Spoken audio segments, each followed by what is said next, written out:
Fala galera, tudo beleza? Então, tamo aí na área novamente, né? Já tá virando aqui quase que roteiro já, né? Toda terça-feira estamos fazendo aqui live pelo Instagram. Essa já é a nossa terceira semana de live, tá? Essa é a nossa terceira semana já de live. E tem mais vindo por aí, tá bom? Então é o seguinte, galerinha. É o seguinte, ó. A gente fez algumas lives falando sobre vários pontos, tá? E a ideia é continuar fazendo.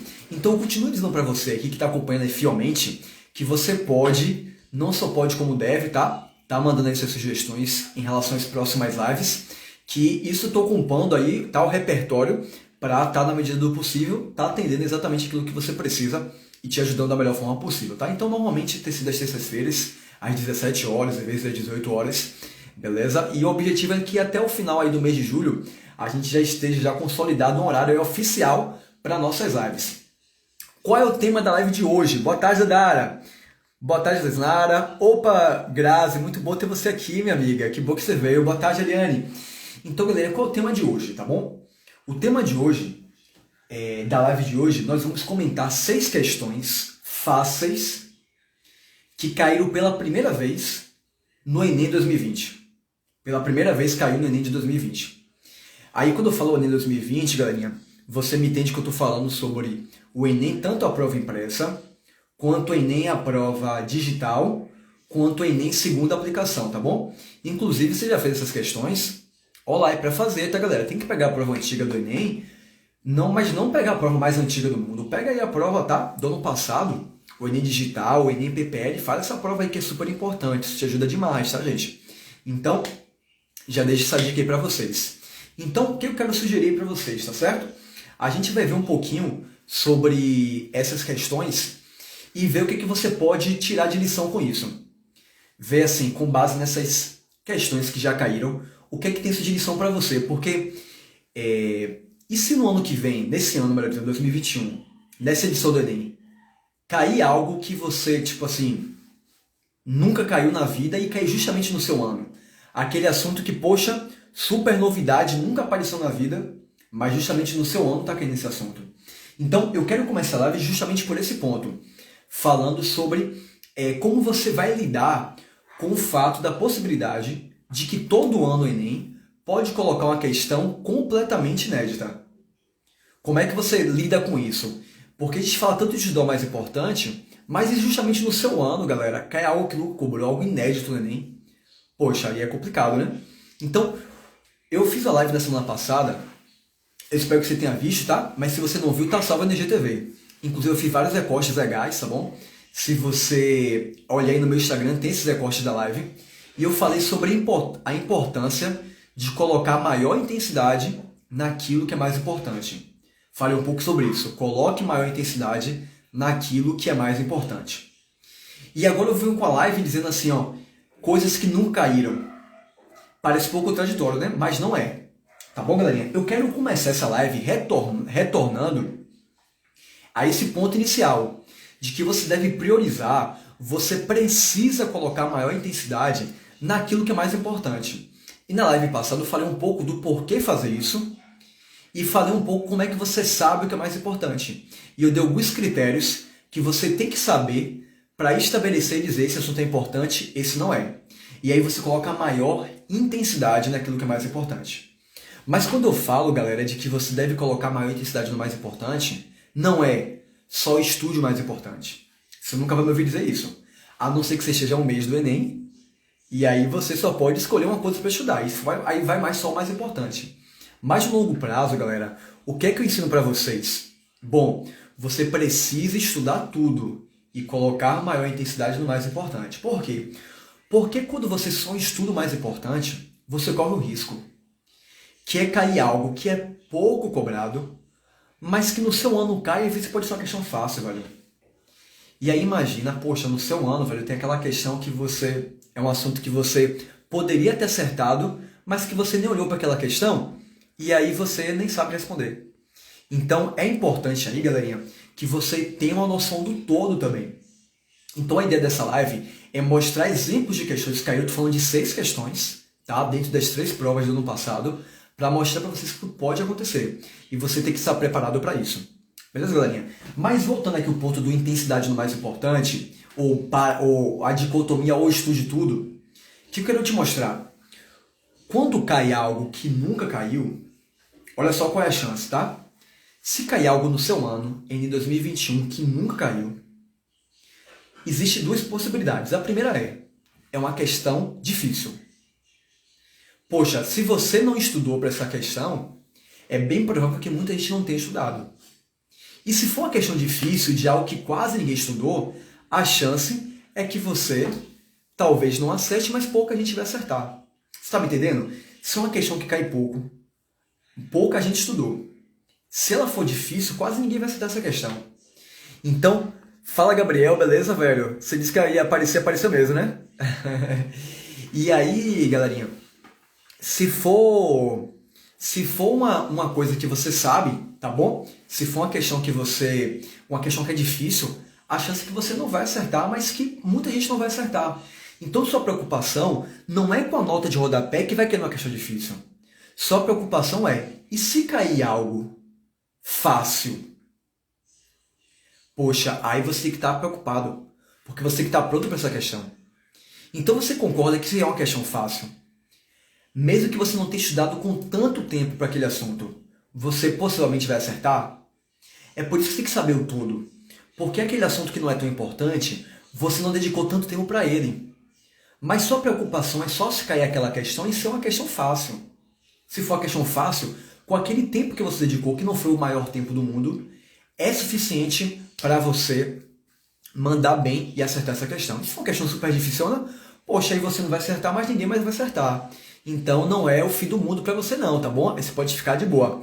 O Dandara, sobre concurso, eu acho que vai ter que deixar aqui para outra oportunidade, tá bom? Hoje aqui a gente vai ter que dedicar o maior tempo aqui em cima do Enem, tá certo? Mas que sabe outra oportunidade. Agora sim, tudo que eu falo aqui serve para todo tipo de prova, né? De alguma forma ou de outra, te ajuda em todo tipo de prova. Mas nosso foco aqui hoje é no Enem, tá certo? Então, vamos nessa. Sem mais delongas, então, a lição é essa. Intensidade no mais importante, mas tenha um olhar para o todo. Beleza, galerinha? Tenha o olhar para o todo. E aí, gente, eu coloquei uma lista no meu grupo do Telegram. Se você não faz parte ainda, pode entrar lá no grupo do Telegram, tá certo? Eu coloquei um PDF com essas 6 questões que eu vou trabalhar na aula de hoje. Então, o ideal é que você entre lá no grupo do Telegram. Tudo bem, Mila? Que bom ter você aqui, viu? O ideal é que você entre no grupo do Telegram, tá certo? Baixe o PDF para, enquanto eu falo das questões, você poder acompanhar. E depois da aula, você também poder resolver as questões com um pouco mais de calma e ver se você está mandando bem, tá certo? Mas eu vou tentar aqui fazer um ajuste para, enquanto eu te explico, eu mostrar aqui a questão no iPad para você conseguir visualizar também um pouco dessas questões. Então vamos lá, que eu tenho agora o quê? Uns 20 minutinhos, talvez um pouco mais, para trabalhar aqui essas 6 questões que eu disse que foram inéditas no Enem de 2020. Tá certo? Vou começar com a questão de modelos atômicos, que caiu no Enem do ano passado digital. A prova digital. Galerinha, olha só o que eu vou te falar aqui agora. Olha só que isso aqui é super importante. Modelos atômicos é algo que... Veja um app para isso. Você terá que obter um. Meu Deus, que é isso? Eu tô aqui falando, a mulher tá me respondendo, gente. Eu espero que não vote, não. Eu falei aqui, vocês viram isso, gente? Eu falei aqui, o negócio começou a falar comigo também. Mas enfim, galerinha, então modelos atômicos é o tema que você vê lá no primeiro ano, e é fácil. Modelo de Dalton, Thomson, Rutherford, Bohr, não é difícil não, é uma coisa fácil. Aí você me pergunta, isso cai muito no Enem, gente? Prof, cai muito no Enem isso? Velho, aí depende. Se pegar aí, ó, Grazi, o Enem de 2009 pra cá, deve ter aí umas 6 questões. Poxa, de 2009 pra cá, velho, eu tô falando de mais de 10 anos. Aí então as 6 questões só é muito pouco, né? Deu risada na cara. Poxa, eu tomei um susto aqui com o bicho falando comigo. Mas então, 6 questões em mais de 10 anos é muito pouco. Mas e se eu te contar que dessas 6 questões, 4 foram de 2017 pra cá? Aí é diferente, porque 4 de 2017 pra cá, eu tô falando de 1 em 2017... 2 em 2019, 1 em 2020, 4 questões. Poxa, galerinha, então é algo que não é tão importante se eu pegar o tempo todo. mas se eu pegar nos últimos tempos é importante. E é importante que você conheça a prova do Enem, não só pegando o Enem desde o início da sua vida até agora. É importante você conhecer o que cai no Enem como base nos últimos anos, principalmente.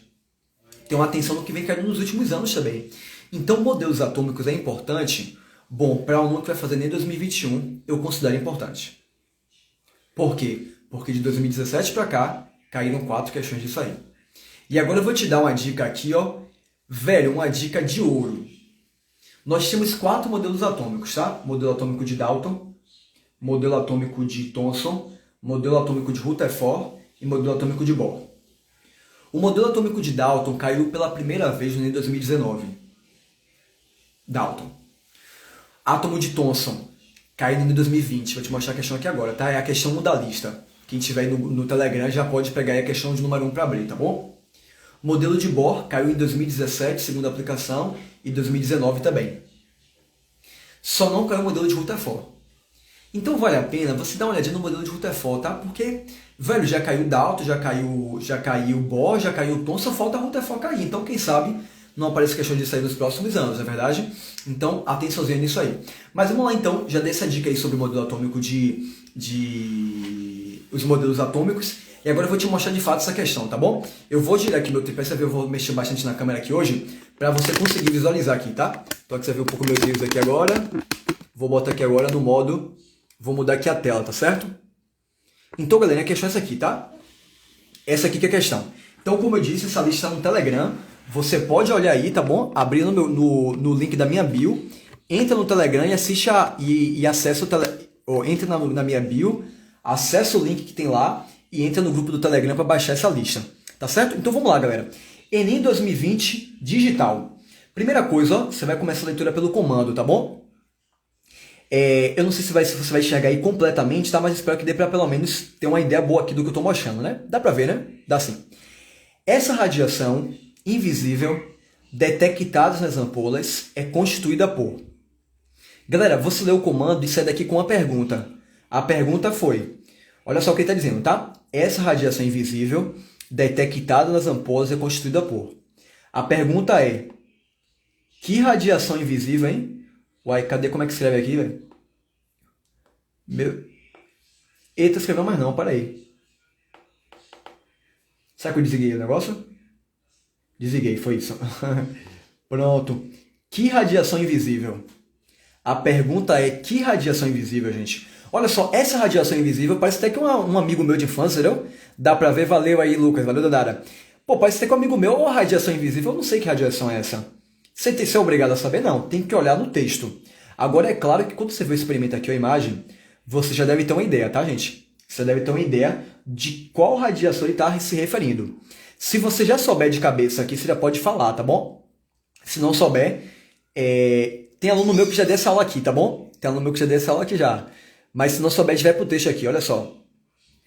Olha só. No final do século XIX, muitos cientistas estavam interessados nos intrigantes fenômenos observados nas ampolas de raios catódicos. Olha só, radiação invisível, aqui é o termo raios catódicos. Pode ser que tenha alguma relação, né? Pode ser que tenha uma coisa esteja relacionada à outra.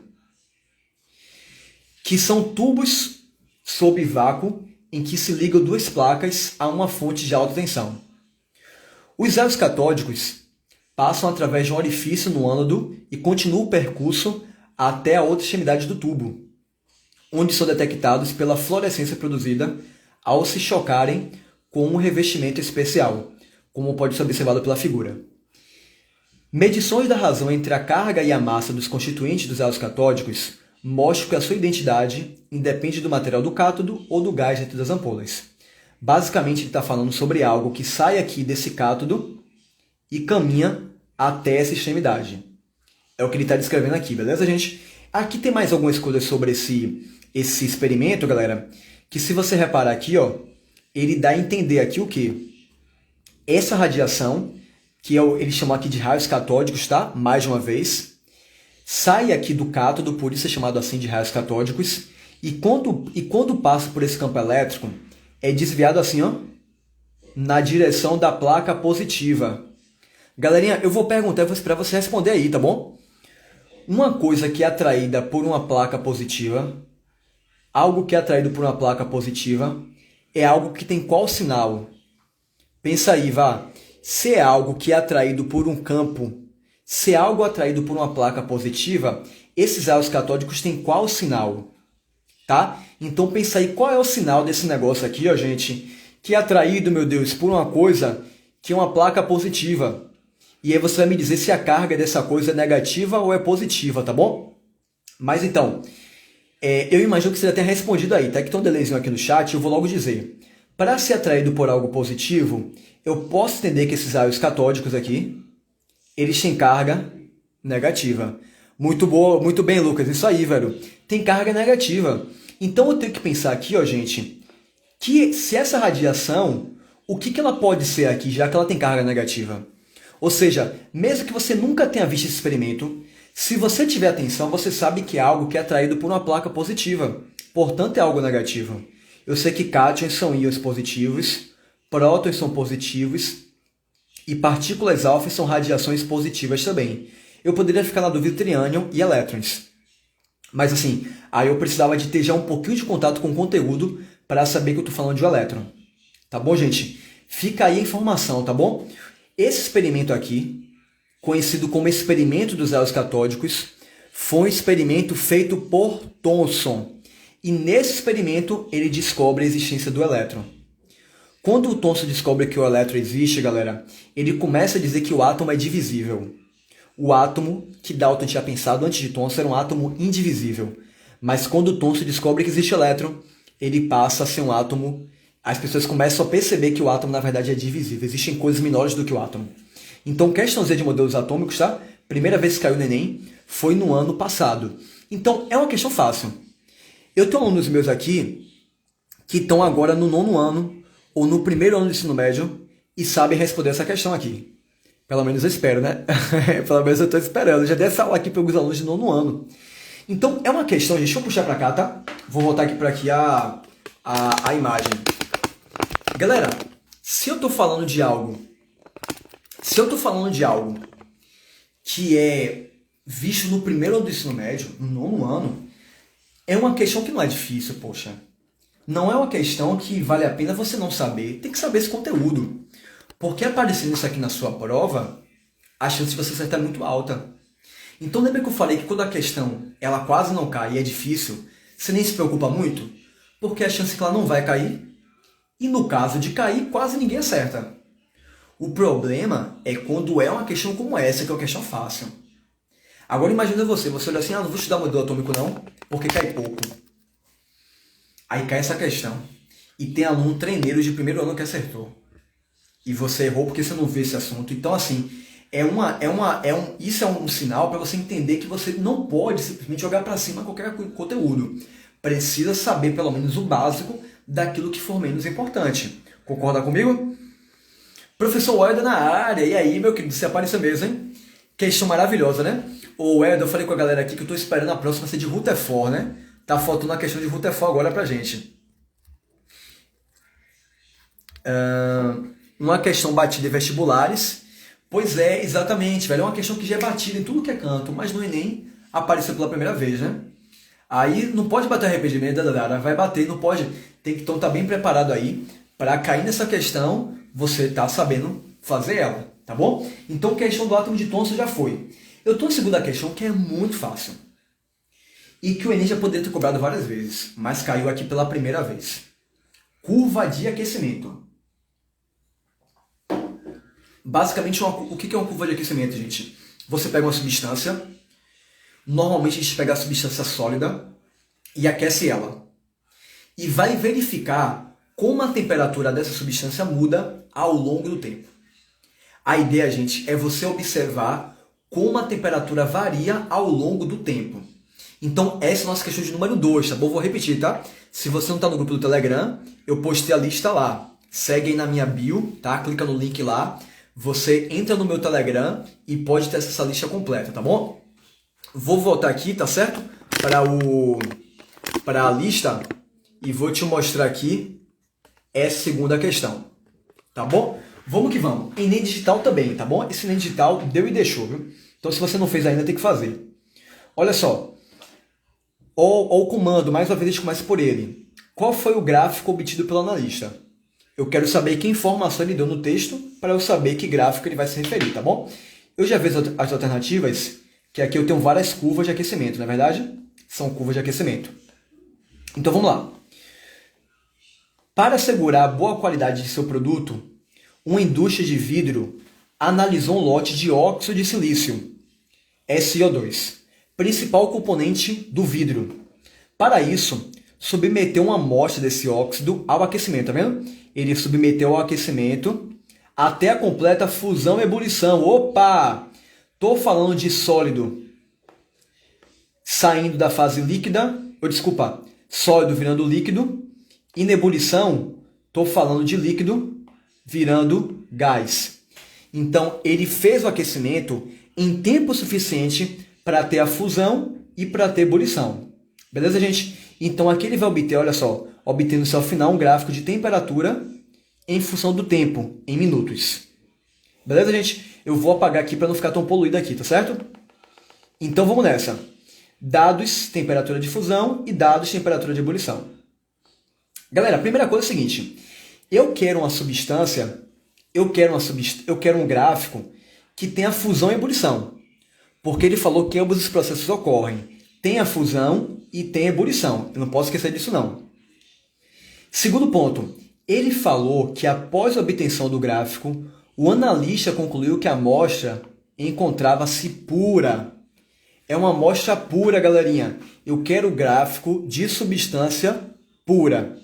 Eu vou te dar uma ajuda e depois vou dizer para você escolher aí, tá bom? Qual é a alternativa que você acha verdadeira. Olha essa alternativa da letra A. Na letra A, eu tenho aqui um aquecimento, tá vendo? Temperatura em função do tempo.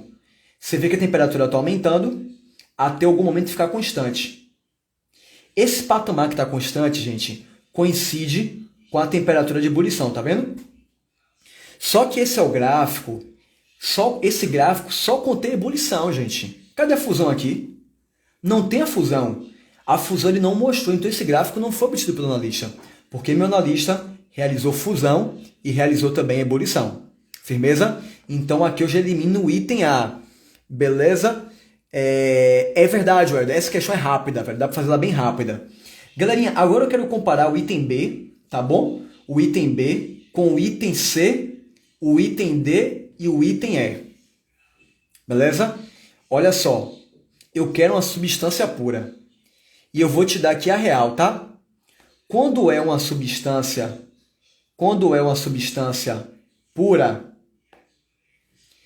tanto a temperatura de fusão quanto a temperatura de ebulição fica constante, assim, ó. Tanto na fusão quanto na ebulição fica constante. O que é que eu reparo aqui, ó, gente? Aqui eu tenho que a fusão não está constante de temperatura. Você percebe que tem uma leve inclinação aqui? Não está constante. E aqui também não está constante. Esse é o gráfico para uma mistura. Quando é uma mistura, na fusão e na ebulição, a temperatura fica variando, não fica constante. Vamos lá? Olha só o item C. Constante na fusão, constante na ebulição. Item C é minha alternativa verdadeira. Está constante nos dois pontos. Substância, galera, fica constante na fusão e constante na ebulição. Eu quero ver se alguém sabe isso aqui, ó, gente. O item D e o item E são duas misturas especiais. Alguém sabe como é chamado o item D, a mistura D, e como é chamada a mistura E? Eu vou te dar alguns segundinhos para você pensar. Como é que é chamada a mistura do item D e como é chamada a mistura do item E? Sabe dizer isso aí? Olha só, eu vou te responder aqui, tá? Tô contando que alguém já respondeu no chat. Tá bom? Vou mandar ver. Vamos nessa, galerinha. Olha só, aqui é uma mistura cuja temperatura fica constante na ebulição. E aqui é uma mistura cuja temperatura fica constante na fusão. Quando a temperatura fica constante na ebulição, quer dizer que você tem uma mistura azeotrópica. Quando fica constante na fusão, eu digo que é uma mistura eutética. Mistura eutética, galera, fica constante na fusão. Mistura azeotrópica fica constante na ebulição. Uma mistura normal é assim, ó. A mistura normal fica variando nos dois pontos, tanto na fusão quanto na ebulição. Mas uma mistura eutética fica constante na ebulição. Mistura azeotrópica constante na ebulição. Mistura eutética constante na fusão. E substância pura, ou só substância, né? Se duplar tiver, ele vai me matar que eu falei substância pura. Substância, né, duplar? Se tá por aí, duplar. Se for substância, né? Aí fica constante tanto na fusão quanto na ebulição. Então, galerinha, essa questão é uma questão fácil. Essa é uma questão fácil. Galerinha, essa é uma questão fácil. Beleza? E nunca tinha caído, velho. Eu vou dizer pra você, ano passado eu pensei seriamente na minha turma intensiva se eu falaria isso aqui com meus alunos, porque o tempo tava correndo, né, gente? Intensivo você tem que escolher, né? Não dá pra falar tudo. E por pouco eu nem falo dessa questão. Porque às vezes tem coisas que não caíram, né, gente? Mas o negócio é que quando não cai uma coisa, mas é uma questão fácil, poxa. Você não pode perder essa questão. Gente, é uma questão de curva de aquecimento. Quer dizer que quando cai, acerta todo mundo, poxa. Quer dizer que tem um aluno do primeiro ano, treineiro, que viu essa questão comigo, nem está se preparando para o Enem, mas acertou a questão. Então, precisa ter uma atenção especial nisso, tá? Um assunto que cai pouco, mas que quando cai são questões fáceis, você tem que ter no mínimo uma noçãozinha. Porque se aparecer, você chega de voadora, entendeu? Já chega de voadora para não perder essa questão. Beleza? Pois é, mas é isso. Às vezes não, mas é isso, Helder. Se não deu para frisar, às vezes acontece, né? Mas se deu para ver o mais importante ali, o aluno chega lá e reconhece, né? Então é por isso que eu falo, tá bom? Não dá para perder esse tipo de questão, não. Vamos para a próxima? Questão aqui de número 3, tá bom? Questão aqui de número 3 é uma questão sobre a panela de pressão. Panela de pressão eu particularmente trabalho com meus alunos dentro de propriedades coligativas, que é um assunto pouco cobrado. E caiu essa questão aqui pela primeira vez, uma questão de panela de pressão. E não era uma questão fácil, tá? Não era das mais fáceis, mas também não era tão difícil. Dava para acertar aqui, tá certo? Então, vamos para essa questão aqui agora. Questão de número 3. Essa caiu no Enem, tá? No Enem da prova impressa mesmo, tá certo? Então, muitos de vocês fizeram essa questão aqui, né? Olha só, eu vou ler o comando de novo, tá? Ao abaixar o fogo, reduz-se a chama, pois assim evita-se o ou a. Olha só, ao abaixar o fogo, reduz a chama, pois assim evita o quê? A pergunta é, quando você abaixa o fogo, reduzindo a chama, você quer evitar o quê? Então eu vou voltar para o texto para ver se ele me traz alguma informação sobre abaixar o fogo ou reduzir a chama, tá bom? Olha só, as panelas de pressão reduzem o tempo de cozimento dos alimentos por elevar a temperatura de ebulição. Opa! A panela de pressão reduz o tempo de cozimento do alimento porque eleva a temperatura de ebulição. Vou comentar sobre isso aqui daqui a pouco, tá bom? Os usuários conhecedores do utensílio normalmente abaixam a intensidade do fogo em panelas de pressão após estas iniciarem saídas de vapores. Tá? Aqui ele falou que eu queria, olha só como a palavra que eu queria, gente. Abaixar o fogo, reduzindo a chama. Olha o que ele falou. Usuários conhecedores do utensílio normalmente abaixam a intensidade do fogo em panelas de pressão, olha só, após começar a sair vapor. Após começar a sair vapor. A questão tá ruim de enxergar, né? Deixa eu dar um zoom aqui. Valeu, Lucas.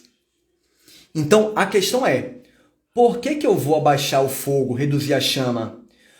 Abaixar o fogo, reduzir a chama, evita o quê? Bom, ele falou que os usuários abaixam a chama da panela de pressão justamente quando começa a sair vapor.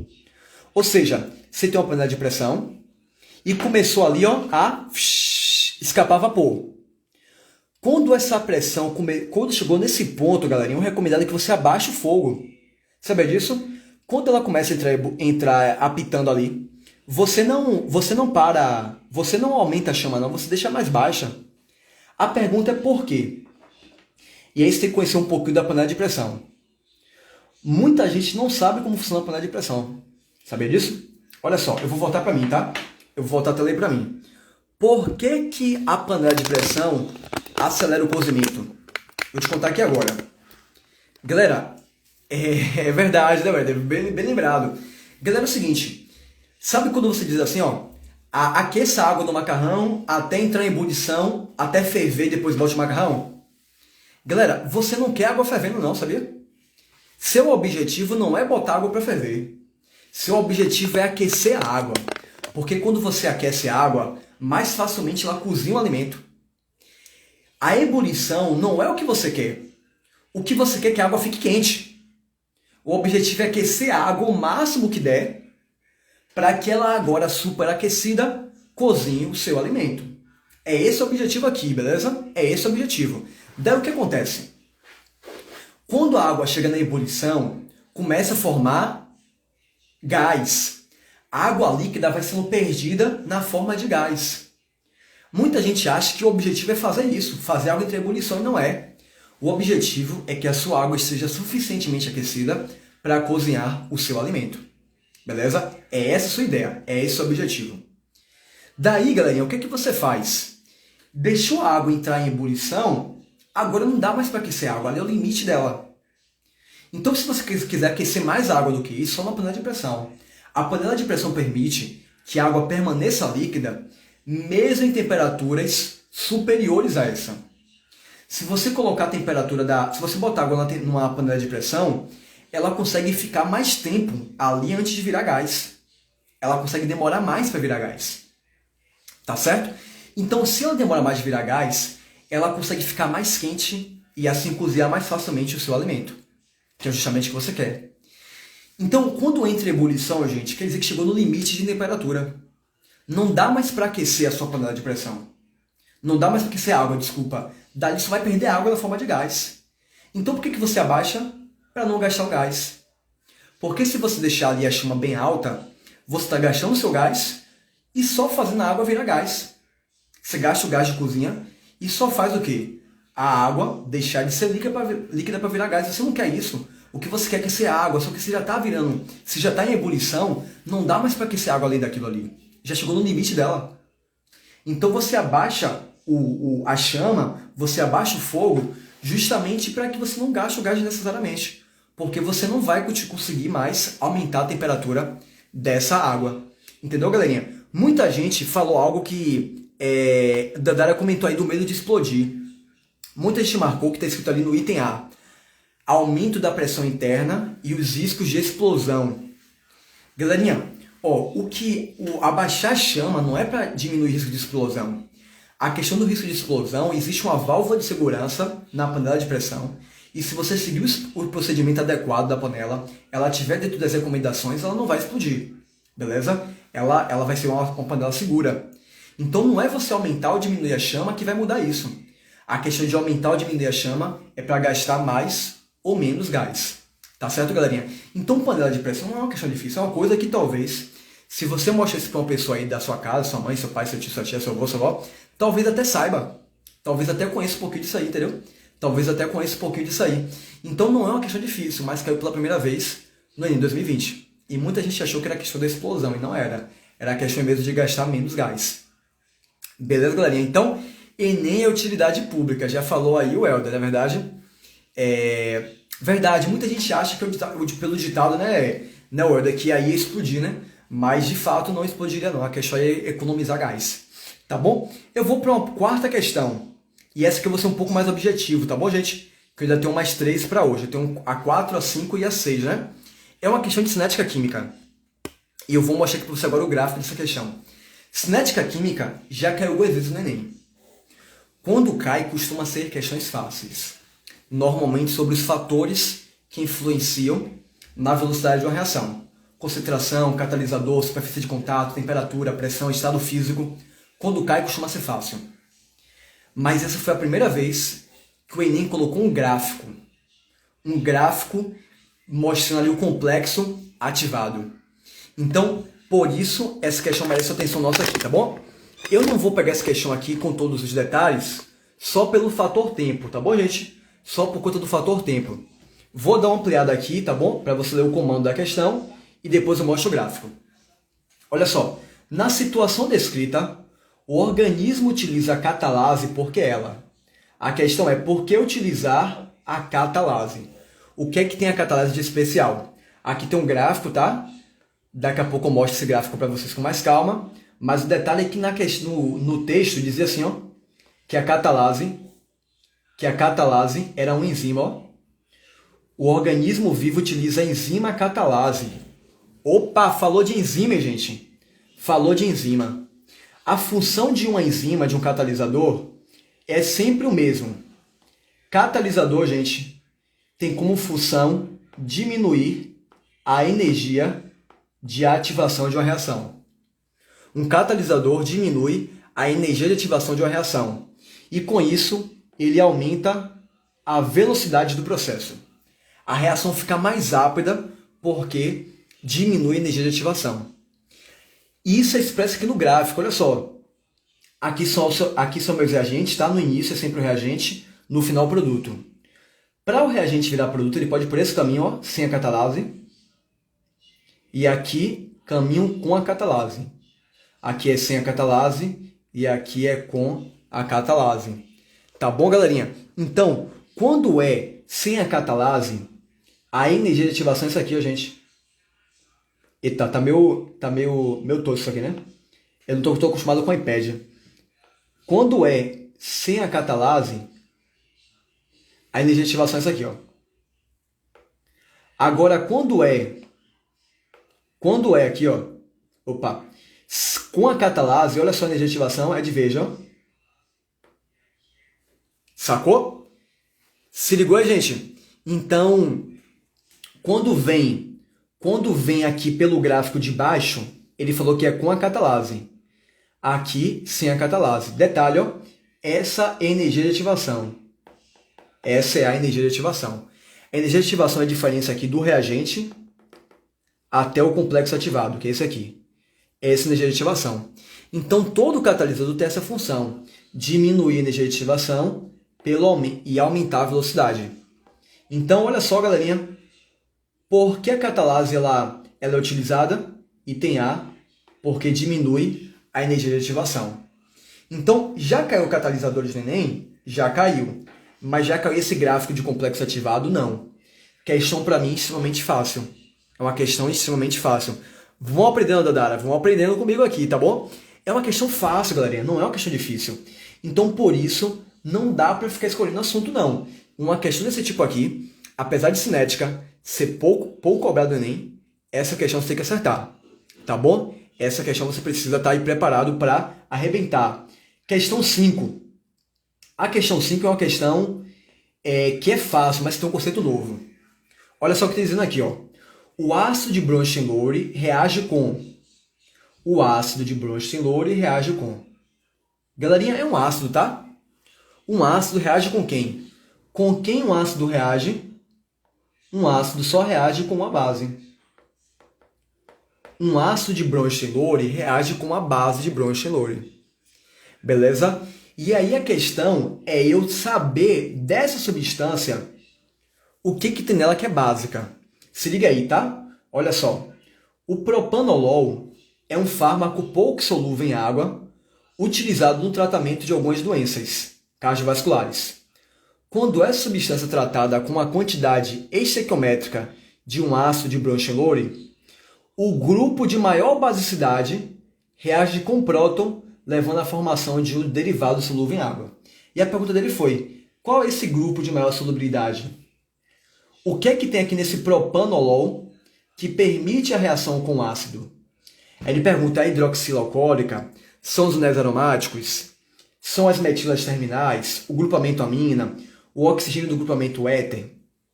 Galera, escuta aqui, tá? Na química orgânica, as bases são as aminas. Aminas são as bases da química orgânica, gente. O que você precisa saber é que aqui tem uma amina, tá? A amina é essa substância aqui, tá bom? Essa parte aqui, ó. Tá bom? Nitrogênio ligado a carbono, tanto aqui quanto aqui, se trata de uma amina, beleza? Nitrogênio ligado a dois carbonos, se trata aqui de uma amina. E se a amina, galera, reage com ácido? Você não precisa olhar mais nada aqui. Então, o ácido reage com o quê? Reage com o grupamento amina. Essa é uma amina aqui secundária, tá bom? É uma amina do tipo secundária, porque está ligada aí a dois carbonos, a esse e a esse de cá. Então, galerinha, o que tem de novo aqui? O conceito de ácido base de Bronsted. Normalmente, quando ele cobra isso aqui, ele não fala que aqui é a teoria de Bronsted, que é a teoria de Lewis. Mas o ponto aqui, independente da teoria que ele pediu, é a mesma. Eu quero saber qual é a base da química orgânica, é a amina. Então, o que é importante aqui? O aluno tem uma noção sobre como é a teoria de Bronsted, para não ver essa questão e se mandar, entendeu? Para o aluno não ver a questão aqui e falar, meu Deus, eu não sei o que é isso, e aí pular a questão, uma questão fácil. Porque o que você tem que saber é que base na química orgânica são as funções aminas. Então, reconhecendo isso, a questão já está resolvida. Reconhecendo isso aí, a questão já foi. Beleza? Reconhecendo isso aí, você está pronto para a questão. Foi uma questão boa, né, Wesley? Eu também achei. É uma questão bacana aqui, entendeu? Mas que colocou a teoria e aí muita gente fica preocupada. Meu Deus, essa teoria, eu não sei como é que ela é, coisa e tal. Mas era simples. Tá bom, galerinha? Vou para a última questão de hoje, tá certo? Hoje teve voador aqui de questões, né? Essa última questão é uma questão bem simples, tá bom? Ano passado caiu muita questão de química ambiental. E química ambiental, a gente cai com uma certa frequência, tá? Química ambiental cai com uma certa frequência. Ano passado, na questão do Enem, o Enem 2020 impresso, caíram 3 questões disso. Caiu uma questão de química verde e 2 questões sobre lixo. Então já caiu questão de chuva ácida, já caiu questão de efeito estufa, aquecimento global, já teve questão de tudo que você imaginar de química ambiental. Mas foi a primeira questão sobre esse tópico que eu vou te mostrar aqui agora, tá bom? Sobre CF6. O que são CF6? CF6 são compostos que têm carbono, cloro e flúor, beleza? E esses compostos, eles são utilizados em propelentes, utilizados em refrigerantes, em gases, refrigerante de geladeira, tá gente, não é de beber não. Mas esses gases, eles são muito prejudiciais ao meio ambiente. E a questão vai perguntar exatamente por que disso. Os CFC já foram cobrados tempos atrás, 2013 mais ou menos, numa questão aí sobre cinética química, mas nunca sobre o problema de química ambiental que ele está relacionado. Então aí por isso essa questão ela é inédita também, tá bom? Então vamos para a questão? Nossa última de hoje, tá? Fica aí que essa aqui é boa. Então vamos lá.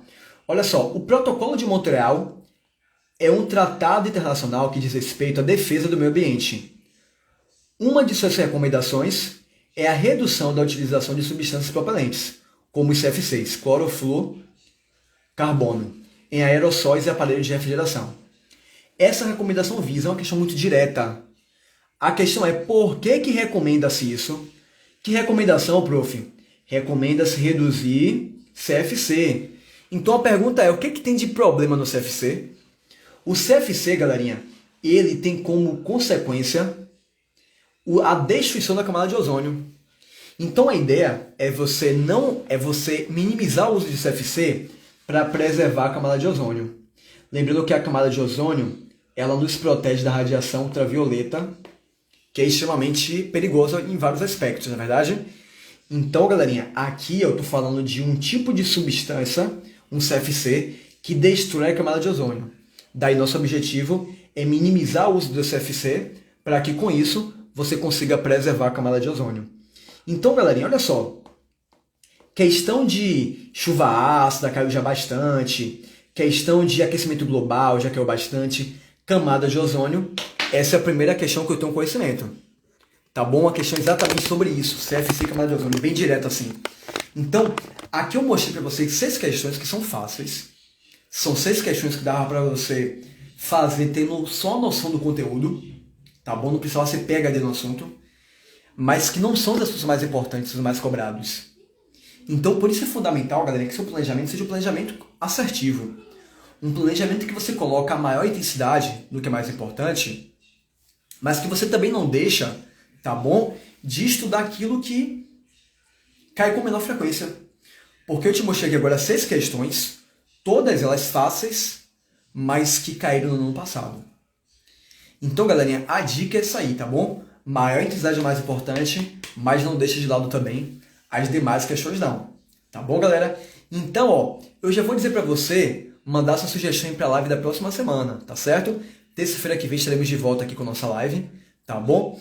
É possível que eu comece a fazer live pelo YouTube, porque pelo YouTube eu posso colocar o quadro e consigo compartilhar a tela com vocês, fica um pouco mais fácil a visualização. Então, quem sabe a gente faça isso aí a partir da próxima semana, tá bom?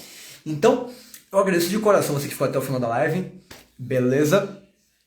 É verdade, Welder. Isso aí tem bastante de ciências e de geografia, até um pouquinho de física também, né? Mas então, gente, meu agradecimento a você que ficou até o final aqui, tá bom? Espero que você tenha gostado da live, tenha aprendido um pouco aqui na live de hoje também.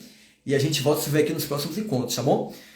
Hoje ainda eu vou estar aí liberando um vídeo de reação de edição, tá bom? Vou estar liberando lá no YouTube, no Facebook, aqui no Instagram também. E aí você pode assistir lá, acompanhar o material, tá bom? Que você vai gostar bastante. Então, galerinha, é isso aí, tá bom? Por hoje é isso que nós temos. Vou deixar aí mais uma vez aqui meu agradecimento para vocês. Fique com Deus e até o nosso próximo encontro. Tchau, tchau, galera!